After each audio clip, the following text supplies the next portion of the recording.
Shalom, selamat pagi dan salam sejahtera bagi saudara yang dikasihi Tuhan dimanapun saudara berada.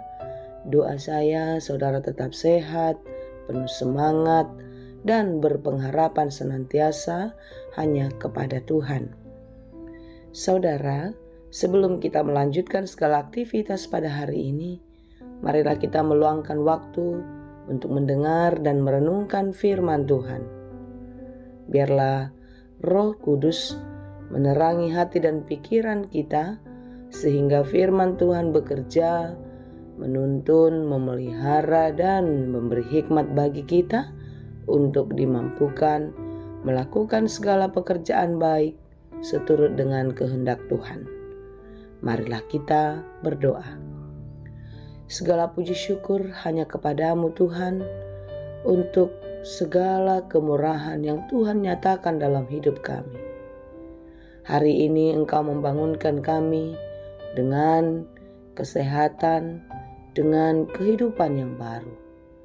Tuhan, kami tahu hari-hari kami selalu ada di dalam penyertaan-Mu. Dan sampai hari ini pun kami percaya Engkau tetap bersama dengan kami. Ya Tuhan, kami mau memulai segala aktivitas, tetapi sebelumnya kami mau mendengar dan merenungkan firman-Mu. Kiranya firman-Mu mengubah hidup kami menjadi lebih baik, mengajari kami melakukan yang terbaik. Berfirmanlah Engkau ya Tuhan, sebab kami telah siap mendengar. Kasih karunia dan damai sejahtera dari Allah Bapa Tuhan kita, dari anaknya Tuhan Yesus Kristus dan Roh Kudus, menyertai saudara sekalian. Amin.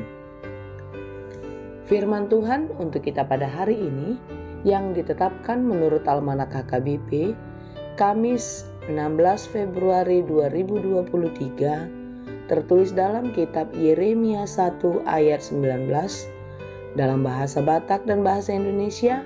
Demikianlah dikatakan. Jadi musuhan nasida maho alai ndatung hahuan naho ai au dodonganmu ninna Jehovah paluahon ho. Mereka akan memerangi engkau, tetapi tidak akan mengalahkan engkau, sebab aku menyertai engkau untuk melepaskan engkau. Demikianlah firman Tuhan. Pemanggilan Tuhan terhadap Yeremia untuk menjadi nabi bagi bangsa Israel. Nabi adalah penyambung lidah Allah, penyampai isi hati Tuhan kepada umat. Dan Yeremia dipilih Tuhan untuk menjadi penyambung lidah, menyampaikan isi hatinya supaya sampai ke tengah-tengah kehidupan bangsa Israel kala itu. Yeremia muda merasa tidak mampu, merasa tidak berdaya untuk menjadi seorang nabi, untuk menyampaikan pesan Allah kepada umat. Tentu secara logika kita bisa menerima ini, bukan? Ketika kita masih muda, tetapi kita diberikan tugas yang mungkin tidak mudah menurut kita, pasti ada kekhawatiran. Kita merasa diri tidak mampu untuk menyampaikan atau melakukan tugas itu dengan baik. Ya, kita katakanlah ketika pelayan gereja akan dipilih oleh hambanya. Banyak jemaat yang merasa belum mampu. Saya masih muda. Saya masih sibuk. Saya belum sempat dan lain sebagainya. Hal-hal itu membuat semangat kita menjadi berkurang di dalam melakukan pelayanan. Kesadaran kita atas kekurangan kita baik. Tetapi janganlah kiranya kesadaran akan kekurangan itu membuat kita menjadi minder dan mundur untuk melakukan kebaikan. Saudara yang dikasihi Tuhan, memang wajar saja ketika Yeremia dipanggil dia merasa tidak mampu. Kala itu usianya sekitar 12 tahun. Jadi ya wajar saja ya jika dia mengelak dengan alasan tidak pandai berbicara karena masih muda. Namun janji Tuhan memberikan kekuatan.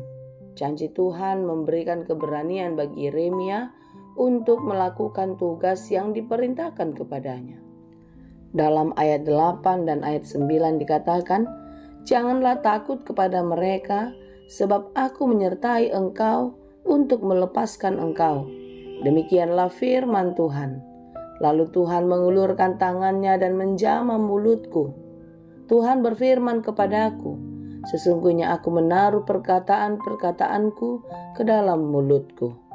Tuhan punya rencana besar dalam hidup Yeremia terhadap bangsa Israel. Dalam tugasnya, Yeremia diutus untuk mencabut dan merobohkan, serta menanam dan membangun.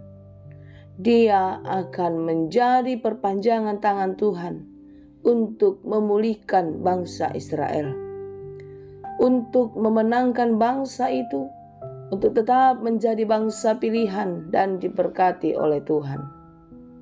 Saudara yang dikasihi Tuhan, mungkin kita tidak jauh berbeda seperti Yeremia, yang terkadang juga merasa tidak mampu, merasa masih muda, dan terbatas dalam banyak hal. Tetapi percayalah saudara yang dikasihi Tuhan, sama seperti Yeremia, kita pun diutus di tengah-tengah dunia untuk menyampaikan isi hati Tuhan kepada semua bangsa. Tetapi yang menjadi persoalan adalah, apakah isi hati Tuhan itu sudah sampai kepada kita? Apakah kehendak Tuhan sudah dinyatakan dalam hidup kita dan kita mengaminkannya dan melakukannya di dalam kehidupan kita? Apakah kita sudah hidup di dalam kebenaran seperti yang dikehendaki oleh Tuhan? Ketahuilah saudaraku yang dikasihi Tuhan, perjuangan kita di dalam hidup ini yang pertama sekali adalah untuk diri sendiri. Bagaimana kita bisa memenangkan pertarungan iman di tengah-tengah dunia ini? Bagaimana kita dengan yakin dan berani untuk melewati berbagai-bagai kesulitan dan tetap percaya kalau Tuhan senantiasa menyertai dan memberikan kekuatan untuk memenangkan kita? Saudara yang dikasihi Tuhan, percayalah, di dalam segala keterbatasanmu, di dalam segala kelemahanmu, Tuhan tidak pernah meninggalkan. Dia selalu menyertai engkau, seperti yang dijanjikan oleh Yesus Kristus kepada murid-muridnya, dan dijanjikan juga kepada kita orang-orang percaya. Dalam Matius 28 ayat 20, "Aku menyertai kamu senantiasa sampai kepada akhir zaman." Sampai akhir hidup kita, Tuhan tidak pernah meninggalkan kita. Oleh karena itu saudara yang dikasihi Tuhan, tetaplah kuat dan penuh semangat di dalam menjalani kehidupan. Dan biarlah hidupmu pun dipakai Tuhan untuk menyelamatkan banyak jiwa, untuk percaya dan terus setia kepada Tuhan.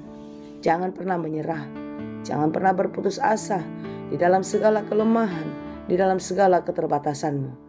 Tetapi di dalam segala kelemahan dan keterbatasan itu, letakkanlah pengharapanmu, letakkanlah hidupmu hanya di dalam genggaman kasih Tuhan.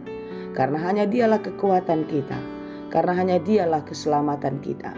Hanya di dalam Tuhan kita boleh melewati berbagai kesulitan dan memenangkan pertarungan iman. Dan biarlah hidupmu senantiasa dipakai oleh Tuhan untuk menjadi berkat, memenangkan banyak jiwa, agar semua kita beroleh keselamatan yang kekal. Kiranya Tuhan memampukan dan memberkati kita senantiasa. Tuhan Yesus memberkati. Amin. Terima kasih Tuhan untuk firman-Mu. Firman-Mu yang menguatkan dan menghibur kami atas kehidupan yang penuh dengan tantangan, penuh dengan pergumulan. Tuhan, Engkau mengutus kami untuk menjadi berkat, untuk menjadi pemberita firman Tuhan, penyampai kabar baik kepada dunia ini. Tetapi biarlah hidup kami dipulihkan, hidup kami dimenangkan lebih dulu, sehingga kami boleh dipakai oleh Tuhan menjadi saksi di tengah-tengah kehidupan, menyampaikan isi hati Tuhan kepada banyak orang. Tuhan, pakailah kami, kuatkan dan sertailah kami, sehingga kami boleh menjadi alat-Mu untuk memberitakan kabar baik di dalam kehidupan ini. Berkati kami dalam segala aktivitas kami hari ini, apapun yang kami kerjakan, biarlah kami dimampukan untuk melakukannya dengan baik, seturut dengan kehendak Tuhan. Dan pekerjaan baik kami berhasil dan berbuah dan kami boleh menikmati berkat-Mu di dalam kehidupan. Terima kasih Bapa, kami serahkan seluruh hidup kami hari ini. Biarlah Engkau yang memberkati. Dalam Yesus kami berdoa.